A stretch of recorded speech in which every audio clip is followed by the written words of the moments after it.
মিরসরাইয়ে বিএনপির ৪৭তম প্রতিষ্ঠাবার্ষিকী উপলক্ষে এক বর্ণাঢ্য র্যালি ও আলোচনা সভা অনুষ্ঠিত হয়েছে। শুক্রবার বিকেলে মিরসরাই পাইলট উচ্চ বিদ্যালয় মাঠে বিএনপি, যুবদল, স্বেচ্ছাসেবক দল, ছাত্রদল সহ অন্যান্য অঙ্গ ও সহযোগী সংগঠনের উদ্যোগে এই আয়োজন সম্পন্ন হয়। এতে সভাপতির বক্তব্য রাখেন মিরসরাই উপজেলা পরিষদের সাবেক vice chairman Mainuddin Mahmud.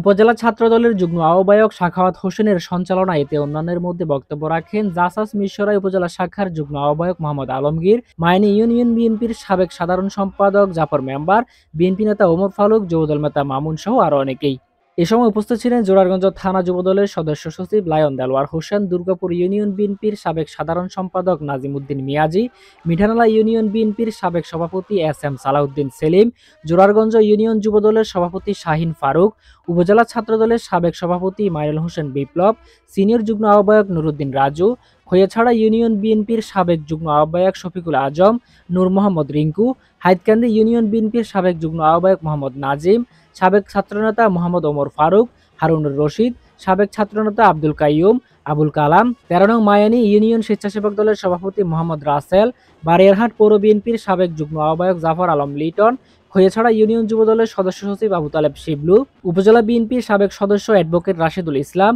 Zorarganj union স্বেচ্ছাসেবক দলের সাধারণ সম্পাদক নজরুল ইসলাম ভূঁইয়া, মায়ানী ইউনিয়ন যুবদলের সভাপতি নুরুল আজিম, উপজেলা যুবদলের সদস্য আজাদ হায়দার রাজীব, মগাদিয়া ইউনিয়ন জাসাসের সাধারণ সম্পাদক মোস্তাফিজুর রহমান মামুন, যুবনেতা আলী আকবর ভূঁইয়া, মোহাম্মদ মিজান উদ্দিন, মগাদিয়া ইউনিয়ন ছাত্রদলের সভাপতি মোহাম্মদ আরিফ, খৈয়াছড়া ছাত্রদলের সভাপতি মোহাম্মদ রফিক, সাবেক ছাত্রনেতা ওয়াহিদুর রহমান খোকা, মোহাম্মদ হানিফ সহ আরও অনেকেই।